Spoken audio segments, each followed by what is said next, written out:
Salam Indonesia. Selamat malam pemirsa, berjumpa kembali dalam berita dan bincang terkini malam edisi Selasa 7 Januari 2014. Serangkaian berita telah kami siapkan, diantaranya mantan Ketua Umum Partai Demokrat Anas Urbaningrum kembali mangkir dari pemeriksaan KPK dan agen gas LPG justru merugi setelah Pertamina menurunkan kenaikan harga gas LPG ukuran 12 kg.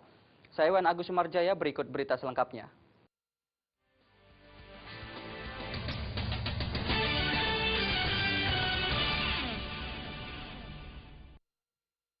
Mantan Ketua Umum Partai Demokrat Anas Urbaningrum hari ini kembali mangkir dari pemanggilan Komisi Pemberantasan Korupsi KPK.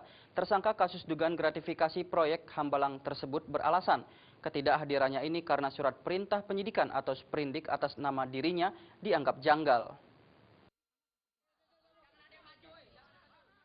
Untuk kedua kalinya mantan Ketua Umum Partai Demokrat Anas Urbaningrum mangkir dari pemeriksaan KPK.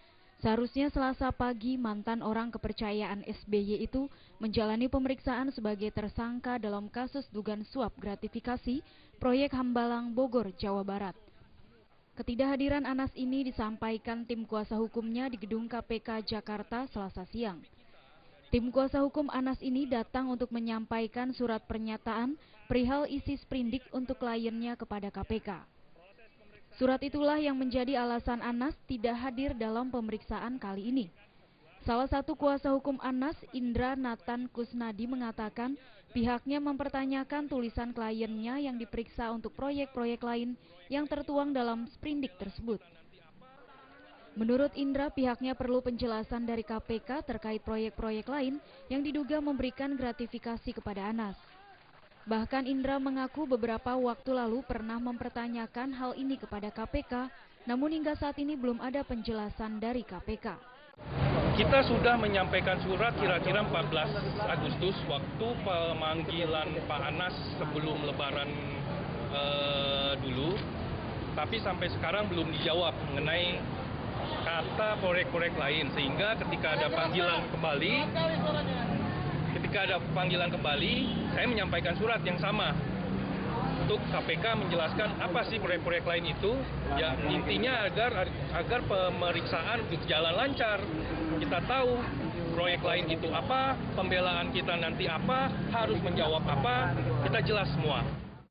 Tim kuasa hukum Anas belum dapat memastikan kapan kliennya dapat memenuhi panggilan KPK sebelum ada penjelasan resmi dari KPK terkait isi sprindik tersebut, khususnya soal proyek-proyek lain yang disangkakan ke Anas. Dari Jakarta, Detata Permana melaporkan.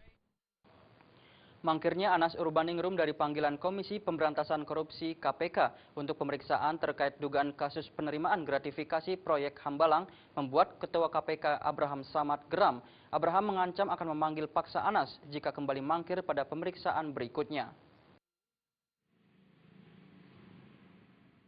Upaya Komisi Pemberantasan Korupsi KPK untuk menguak kasus korupsi proyek Hambalang nampaknya tidak main-main.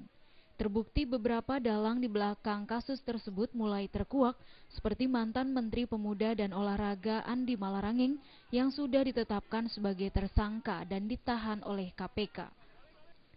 Namun berbeda dengan Anas Urbaningrum yang hingga kini masih bebas berkeliaran dan belum ditahan meski statusnya sudah dijadikan tersangka oleh KPK. Bahkan seharusnya Anas Selasa tanggal 7 Januari menjalani pemeriksaan. Namun Anas lagi-lagi mangkir dengan alasan masih mempertanyakan sprindik dari KPK yang dinilai janggal. Menanggapi Anas mangkir, Ketua KPK Abraham Samad menegaskan pihaknya akan kembali menjadwalkan pemanggilan ulang terhadap mantan orang kepercayaan SBY itu. Abraham pun mengingatkan agar Anas tidak kembali mangkir pada pemeriksaan selanjutnya dengan alasan apapun. Pasalnya pihak KPK tidak menutup kemungkinan akan melakukan penjemputan paksa dan langsung melakukan penahanan terhadap Anas. Jelas statusnya, Pak? Oh, enggak ada. Gini, kita akan memanggil ulang, jadi di dalam kuat dimungkinkan kita memanggil orang secara patuh. Kalau pada saat yang bersamaan kita sudah panggil dia secara patuh 3 kali dan dia nggak datang, maka mohon maaf, saya akan jemput paksa siapapun orang di belakangnya. Pasti akan dipanggil paksa karena prinsip KPK itu equality before the law, ya. Equality before the law. Jadi tidak ada orang yang kebal hukum, semua orang sama kedudukannya. Dari Jakarta, Rizky Nur Muhammad melaporkan. Mantan Kepala Satuan Kerja Khusus Pelaksana Usaha Hulu Minyak dan Gas Bumi (SKK Migas), Rudi Rubiandini, hari ini menjalani sidang perdananya di Pengadilan Tindak Pidana Korupsi Tipikor, Jakarta. Terkait kasus dugaan suap proyek di SKK Migas, usai persidangan Rudi membantah dakwaan jaksa penuntut umum.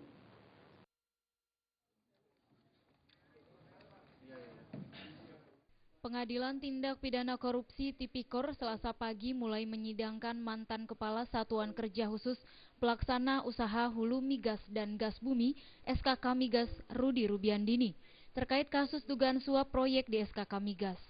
Sidang perdana ini mengagendakan mendengarkan dakwaan dari jaksa penuntut umum.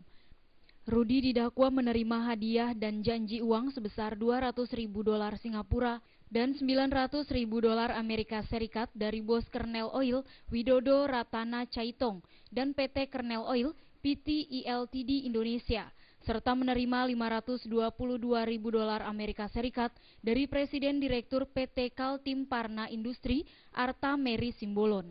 Ratana Caitong di ruangan terdakwa selaku Komisaris Bank Mandiri di Plaza Mandiri Jalan Gatot Subroto, Jakarta Selatan. Usai persidangan, mantan Kepala SKK Migas Rudi Rubiandini membantah dakwaan jaksa.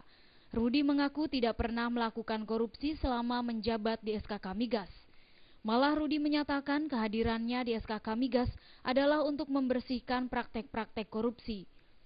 Menurut Rudi, dirinya dizalimi karena tidak ada niat sekecil apapun untuk mengotori SKK Migas. Terhadap apa yang mau saya sampaikan tadi kemudian tidak disampaikan. Pertama, saya tidak melakukan korupsi, tidak menggunakan uang negara Rp1 pun. Kedua, saya tidak disuap karena saya melakukan semuanya dengan menggunakan tupoksi yang dilakukan oleh teman-teman saya di SKK Migas. Anak-anak buah saya di sana dilakukannya dengan profesional. Tidak ada sebuah rekayasa yang dilakukan yang bersifat penyuapan terhadap diri saya. Sidang akan dilanjutkan pekan depan dengan agenda pembacaan tanggapan dari Rudi dan kuasa hukum terkait dakwaan jaksa penuntut umum. Dari Jakarta, Vina Simanjuntak dan Rudi Wijaya melaporkan. Agen gas LPG justru merugi setelah Pertamina menurunkan kenaikan harga gas LPG ukuran 12 kg. Informasi tersebut akan kami hadirkan sesaat lagi.